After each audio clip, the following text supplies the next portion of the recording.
Ayan, Lods, meron tayong question from Tingahi. How long bago ka natuto mag-Spanish, Lods?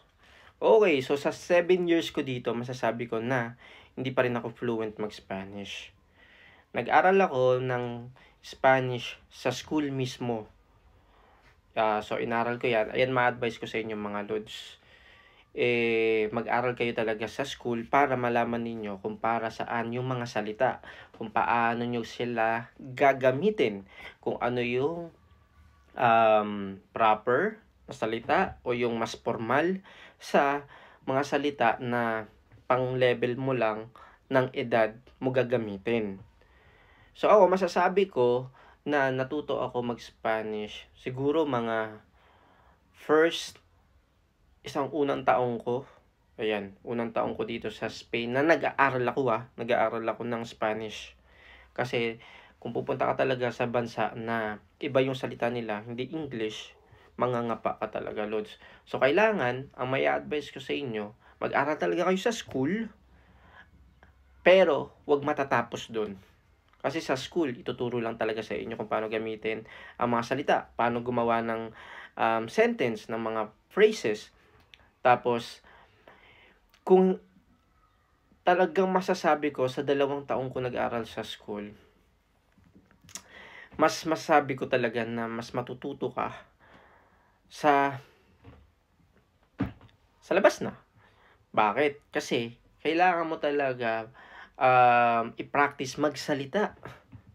Kasi kahit gaano ka kagaling mag-construct sa isip mo ng sentence in Spanish, kung hindi mo naman siya ginagamit, kung hindi ka naman talaga nagsasalita in Espanyol, hindi mo rin talaga siya magagamay, hindi ka rin talaga matututo.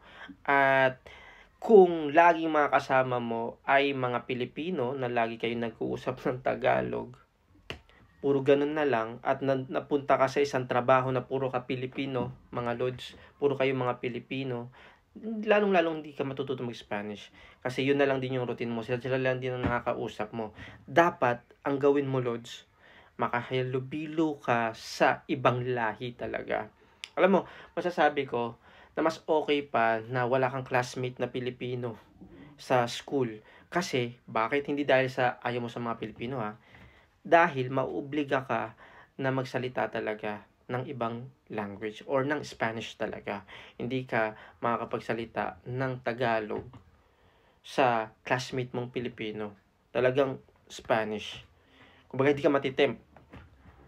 Ayun ang masasabi ko, Lods, kailangan, kung gusto nyo talaga matuto ng ibang language, kahit hindi man yan Spanish, aral kayo sa school, mas okay na walang classmate na Pilipino, or kung may Pilipino ka man, di maiwasan talaga yan, na classmate, wag kayo mag-uusap ng Spanish. Kahit barok-barok pa kayong, wag kayong mag-uusap ng Tagalog or kahit anumang dialect sa Pilipinas na alam ninyo. Mag-usap kayo ng Spanish, i-practice ninyo. I-practice ninyo. Lalo kapag nasa school kayo, okay, mas i-practice nyo talaga yung language na inaaral ninyo. Kahit barok-barok pa yan. At isa pa sa pinakamagandang gawin ninyo, makipag-usap talaga kayo sa mga native speaker, sa mga Spanyol talaga. Kasi, hindi naman kayo nila ipagtatawanan kung mali-mali grammar ninyo. Actually, i-correct pa nila kayo. Ganun sila, masasabi ko na kabait, based sa experience ko. I-correct nila kayo. Tapos, unti-unti, gamitin nyo yung mga basic na ginagamit sa pagbati sa mga ibang lahi, katulad ng hola, buenas tardes, buenos dias, buenas noches, hanggang sa di nyo namamalayan. Na-adapt nyo na yung mga salita na hindi na kayo, na